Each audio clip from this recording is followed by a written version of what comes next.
Have you ever met the bogeyman before? No, of course you haven't, for you're much too good, I'm sure. Don't you be afraid of him if he should. Salut, je m'appelle Marc et j'ai 23 ans. Je vais vous raconter une histoire qui m'est arrivée il y a un peu moins d'un mois et je peux vous dire, je suis pas prêt d'oublier ce qui s'est passé cette nuit-là. Je rentrais seul de chez un pote à pied vers 20 h et il faisait déjà un peu nuit dehors. Arrivé chez moi, je me suis préparé à manger et j'ai donné à manger à mon chien qui s'appelle Poppy. Il est mignon ce petit chien, mais je dois avouer que par moments, il m'énerve, surtout quand il doit aboyer à tout le monde sans raison. Bref, donc après manger, je me suis tranquillement mis un film sur la télé et me suis comme souvent endormi en moins d'une heure. Il est 23h12 et je viens de me souvenir que j'ai oublié de sortir Poppy. Je lui mets donc sa laisse et on va se promener dehors. Une fois dehors, je m'arrête rapidement pour répondre à un appel d'un ami prénommé John, qui me demandait si je pourrais passer chez lui rapidement car apparemment son nouveau voisin aurait un comportement étrange et que ça commencerait à lui faire peur. Je me suis donc proposé si vous voulez que je reste pour la nuit avec mon chien, et il a accepté. À 23h19, j'étais arrivé. On a parlé ensemble et il m'a expliqué que la nuit dernière, son voisin qui s'appelle Alfred avait toqué à sa porte dans les alentours de 22 h, et qu'il parlait de secte et que tout l'immeuble était en danger. Il a dit aussi que si la police apprenne ce qui se passe avec la secte de ce bâtiment, plus personne ne reverrait le jour. Bref, le voisin est fou. Ah oui, et il a apparemment aussi été gratté à la porte de mon ami avec un long couteau il y a 2-3 jours vers 6 h du matin. Quand j'ai écouté l'histoire de John, j'avais presque envie de rigoler. Je ne le croyais pas du tout. Comment quelqu'un peut dire qu'une secte prépare quelque chose et que cet immeuble serait leur point de rendez-vous? J'y crois pas et mon ami John non plus. Il est déjà minuit. On a beaucoup parlé et on va se coucher. J'ai pu dormir sur le canapé dans le salon. Je commence à fermer les yeux et là... Poppy arrête pas d'aboyer. Je lui ai dit de se taire car en plus il est déjà minuit passé, mais non. Mon pote est venu, il a regardé par la porte et... Alfred, le voisin fou, est là. Je tenais mon chien dans mes bras et John est parti ouvrir la porte. Alfred est rentré dans la maison et il nous disait qu'on devait absolument lui donner un orteil découpé. Et que si dans 5 heures il avait toujours pas eu l'orteil, il se ferait abattre soi-disant par des gens qui ont les yeux blancs. On lui a tous les deux dit de rentrer chez lui, car il est super tard, et tous les deux on lui dit que son histoire est irréelle, qu'il se fait des films. On a dû insister pour qu'il parte, mais il l'a fait au bout d'une dizaine de minutes. On est reparti se coucher et la nuit s'est bien passée. Bien passée jusqu'à 5 h du matin où on entendait hurler dans le sous-sol de l'immeuble. Mon ami et moi, allons voir, mais on laisse le chien à l'appartement. On est descendu et ce qu'on a vu nous a pétrifiés. Alfred étendu sur le sol et 3 personnes qui le dévorent. La scène était juste horrible.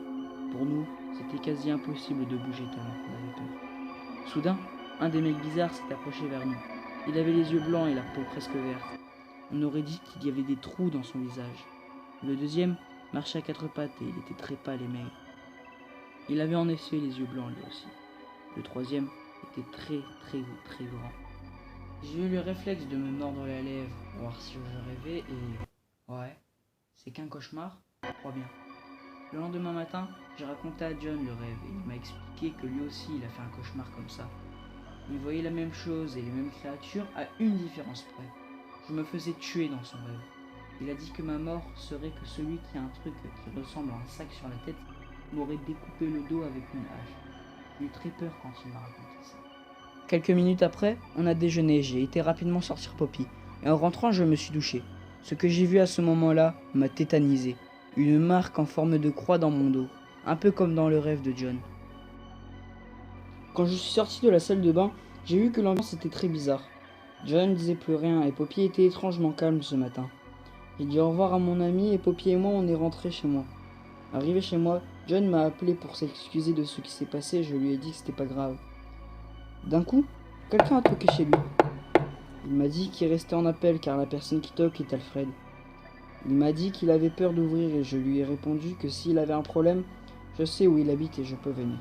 J'ai entendu son voisin crier et il disait des choses bizarres comme « S'ils meurent tous, je t'aurais prévenu » ou encore « La réponse est sous tes yeux, pourquoi tu nous ignores ?» John, lui, disait rien et à ce moment-là, Alfred ne savait pas que John était au téléphone avec moi. L'appel coupait par moments et je n'entendais plus que des grésillements. L'appel a complètement coupé juste après. Se terminait que maintenant. Pensez-vous que je vous l'aurais raconté? Pensez-vous que cette histoire m'aurait tant marqué? même après un mois. Après tout ça, j'ai plus eu de nouvelles de John ni même d'Alfred. Je suis rentré chez moi et me suis endormi devant la télé.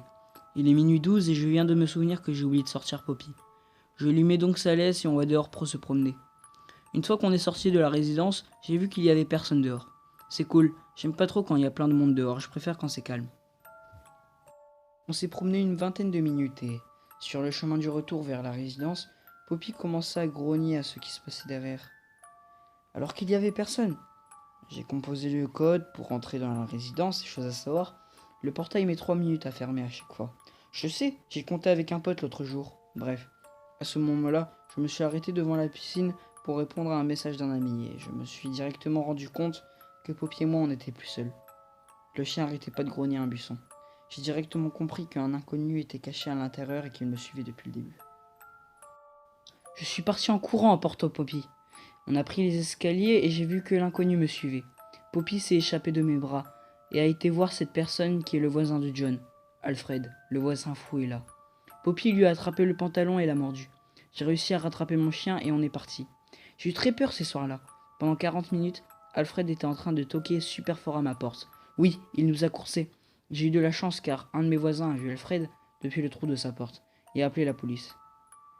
J'ai appris il y a 3 jours que Alfred était recherché par la police depuis 6 mois pour 4 tentatives d'homicide. Et qu'auparavant, il aurait kidnappé plusieurs jeunes. Voilà, je vous ai raconté l'histoire de mon ami et moi. J'ai pas eu de nouvelles de John depuis, et d'ailleurs Alfred est actuellement en prison. Ces quelques jours m'ont pétrifié.